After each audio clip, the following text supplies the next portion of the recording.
ओम शांति। मीठे बच्चे, शरीर पर कोई भरोसा नहीं, इसलिए जो शुभ कार्य करना है वह आज कर लो, कल पर नहीं छोड़ो। प्रश्न: अपना खाना आबाद करने अर्थात मालामाल होने की युक्ति क्या है?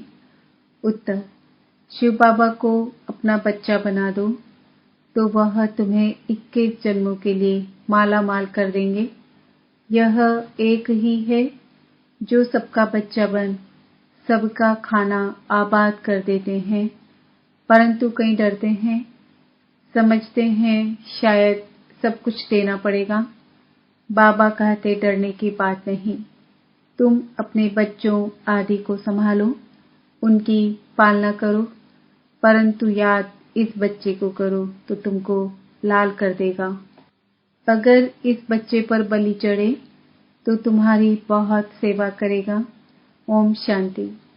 इस समय सब सेंटर्स पर जो भी बच्चे बैठे हैं वह जरूर समझते होंगे कि हम शिव बाबा के महावाक्य सुनते हैं और कोई ऐसी संस्था नहीं होगी, क्योंकि शाखाएं तो बहुतों की है ना। भल वह टेप आदि भी भरते होंगे, जहां उन्हों की हेड ऑफिस होगी, जहां उन्हों का गुरु रहता होगा, उनको ही याद करते होंगे। निराकार परमपिता परमात्मा को तुम्हारे सिवाय कोई भी याद नहीं करते होंगे।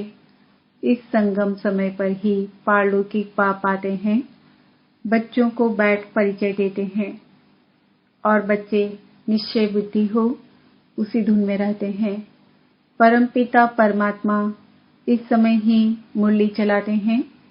शास्त्रों में भी है कि कृष्ण मधुबन में मुरली बजाते हैं। मधुबन तो मुख्य है एक, बाकी सब जगह मुरली जाती है। मनुष्यों की बुद्धि में तो है कृष्ण मुरली बजाते हैं, शिव बाबा मुरली चलाते हैं।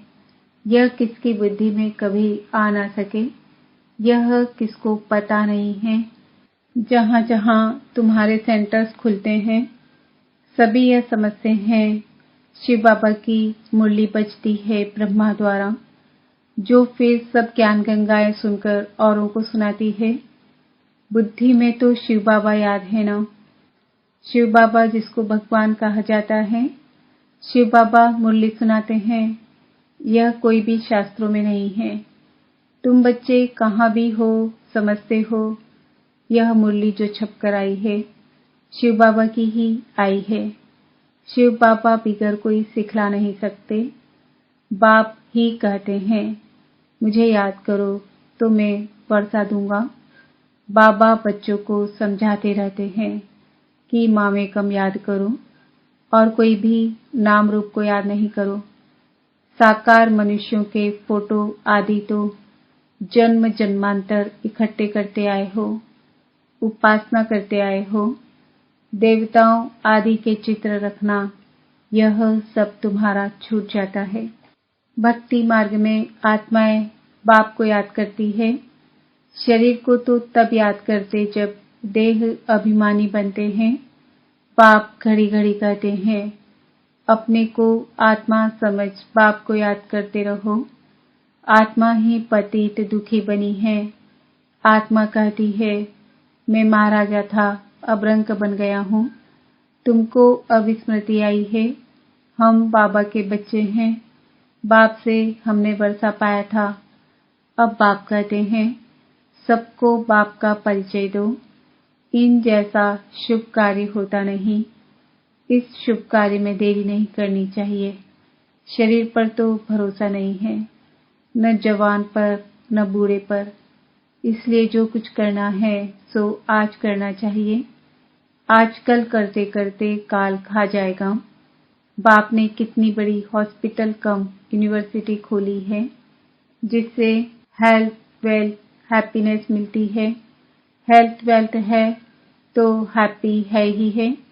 निरोगी काया है, धन है तो मनुष्य सुखी है।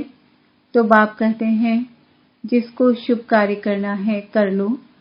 सिर्फ 3 पैर पृथ्वी लेकर यह हॉस्पिटल खोलो। सबको बाप का परिचय दो। बाप स्वर्ग का रचयिता है तो जरूर बाप से स्वर्ग का वर्षा मिलना चाहिए। भारतवासियों को वर्षा था ना, इन बातों को भारतवासी सहज समझ सकेंगे। भगवान को ढूंढने के लिए मंदिर है। आर्य समाजी लोग तो देवताओं को मानते ही नहीं, इसलिए समझते हैं यह चित्र आदि जो बनाए हैं यह सब पाखंड हैं। विघ्न तो बहुत पड़ते रहेंगे। समझाना तो बड़ा सहज है। बाप का फरमान है, जल्दी मेरे साथ सगाई तो कर दो। सगाई करने से ही वर्षे के हकदार बन सकते हैं। बाप रूहानी सर्जन हैं, तुम उनके बच्चे कहलाते हो तो तुम भी सर्जन ठहरे। जरूर आत्माओं को ज्ञान इंजेक्शन लगाना पड़े। मन मना भव, यह बड़े से बड़ा इंजेक्शन है। बाबा की याद से ही सब दुख दूर हो जाते हैं। योग से पुण्य आत्मा बन जाते हो। यह एक ही दवाई है योग की। बच्चा जन्मता है, बाप की गोद में जाता है और वर्षे का मालिक बन जाता है। तुमको भी पता है कि हम बेहद के बाप से वर्षा लेते हैं याद से।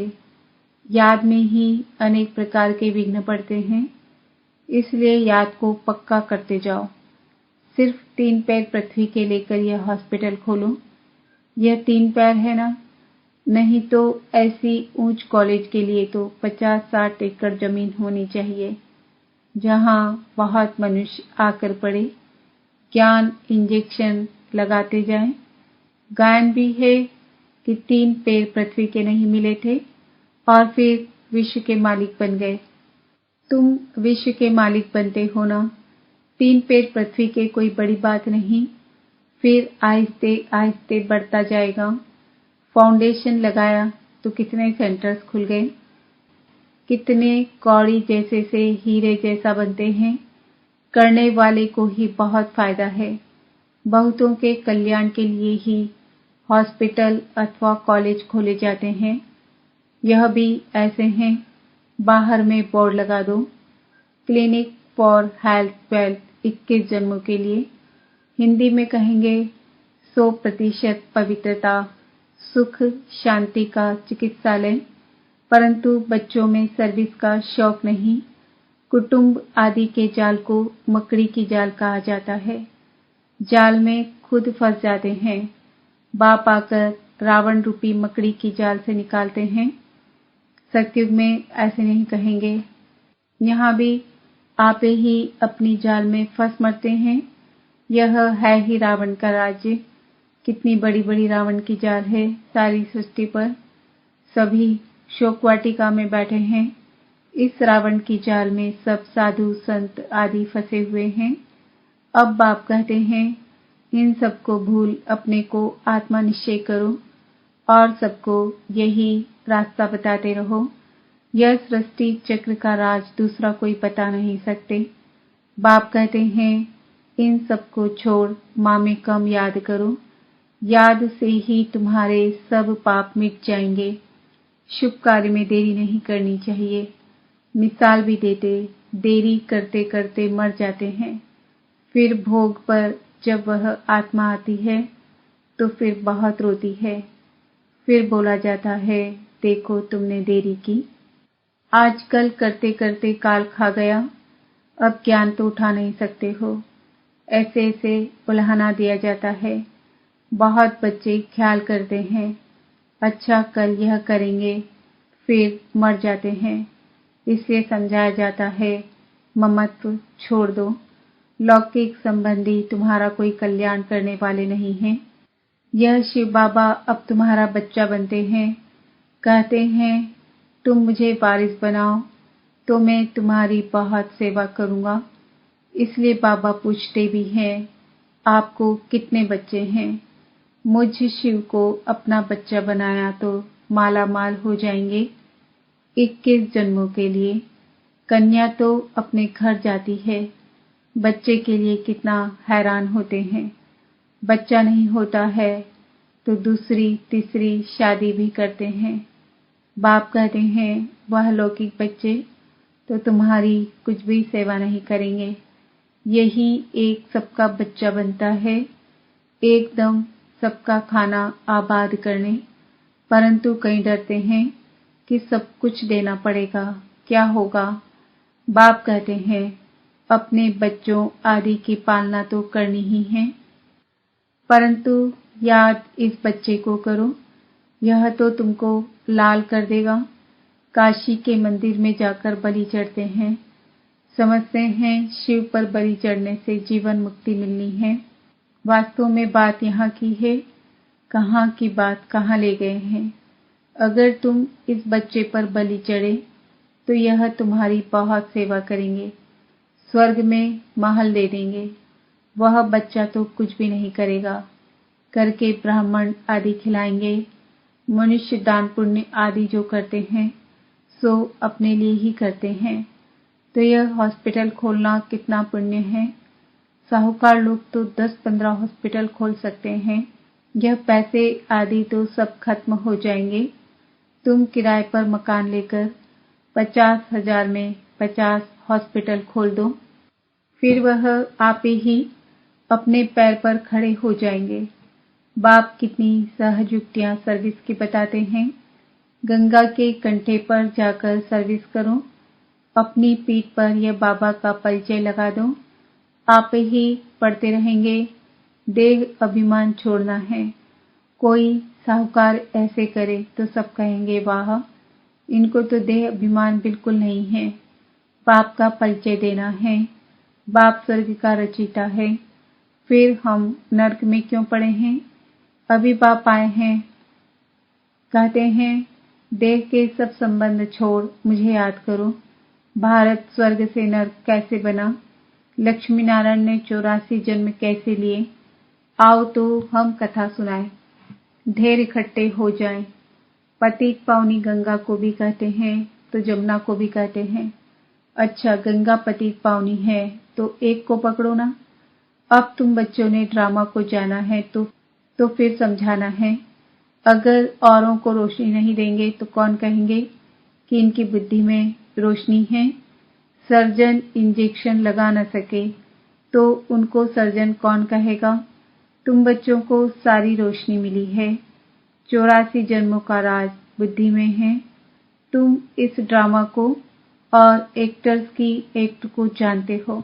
ऊंचे ते ऊंच एक्ट है बाप की, बच्चों के साथ पाठ बजाते हैं।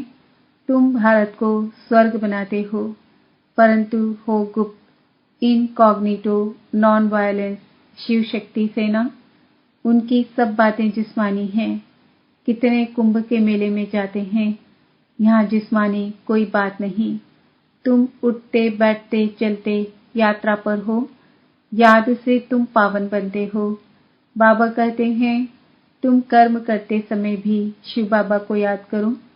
वह फिर कह देते सब में परमात्मा है, फर्क हो गया ना।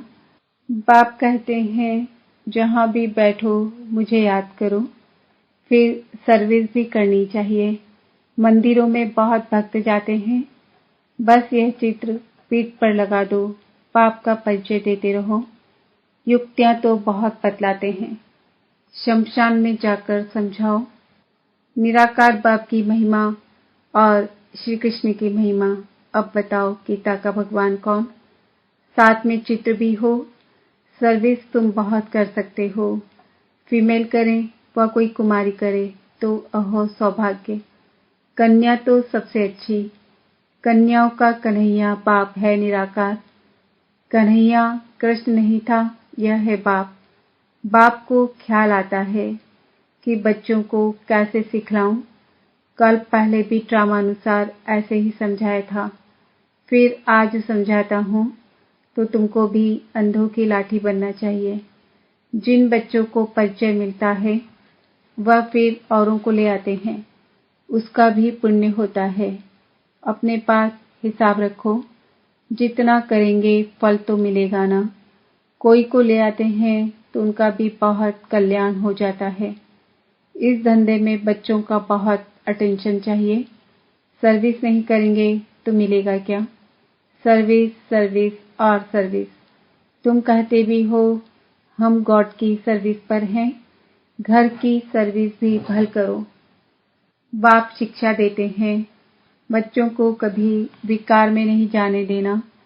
अगर वह तुम्हारी आज्ञा नहीं मानते हैं तो जैसे नाफरमान बरदार ठहरे। अगर उसको धन दिया, उसने उससे पाप कर लिया तो उसका दंड तुम्हारे सिर पर आ जाएगा। बाबा तो राय देते हैं ना, परंतु बहुत हैं जो करके पीछे बताते हैं। तो बच्चों को सर्विस के लिए अनेक प्रकार की युक्तियां बताते हैं। तुम बच्चों को यही धंधा करना है, ट्रेन में भी यही सर्विस करते रहो तो बाप भी खुश होगा और भविष्य 21 जन्मों के लिए सदा सुख का वर्षा मिल जाएगा। अच्छा, मीठे मीठे सिकिल दे बच्चों प्रति माता पिता बाप दादा का याद प्यार, गुड मॉर्निंग, नमस्ते, ओम शांति। रूहानी बच्चों की रूहानी बाप दादा को याद प्यार, गुड मॉर्निंग, नमस्ते। धारणा के लिए मुख्य सार। माया ने जो बहुत बड़ी जाल बिछाई है, अब बाप की याद से उस जाल से निकलना है, शुभ कार्य में लग जाना है, किसी देहधारी के जाल में नहीं फंसना है, सबसे ममत्व निकाल देना है। ज्ञान की जो रोशनी मिली है वह सबको देनी है। देह अभिमान को छोड़ भिन्न भिन्न युक्तियों से सर्विस करनी है। अंधों की लाठी बनना है। वरदान है, अनेक प्रकार के भावों को समाप्त कर आत्मिक भाव को धारण करने वाले सर्व के स्नेही भव। देहभान में रहने से अनेक प्रकार के भाव उत्पन्न होते हैं। कभी कोई अच्छा लगेगा तो कभी कोई बुरा लगेगा। आत्मा रूप में देखने से रूहानी प्यार पैदा होगा। आत्मिक भाव, आत्मिक दृष्टि, आत्मिक वृत्ति में रहने से हर एक के संबंध में आते हुए अति न्यारे और प्यारे रहेंगे। तो चलते फिरते अभ्यास करो, मैं आत्मा हूँ। इससे अनेक प्रकार के भाव स्वभाव समाप्त हो जाएंगे और सबके स्नेही स्वतः बन जाएंगे। स्लोगन, जिसके पास उमंग उत्साह के पंख है उसे सफलता सहज प्राप्त होती है। ओम शांति। आज का समान है, मैं आत्मा सर्व की स्नेही हूँ। ओम शांति।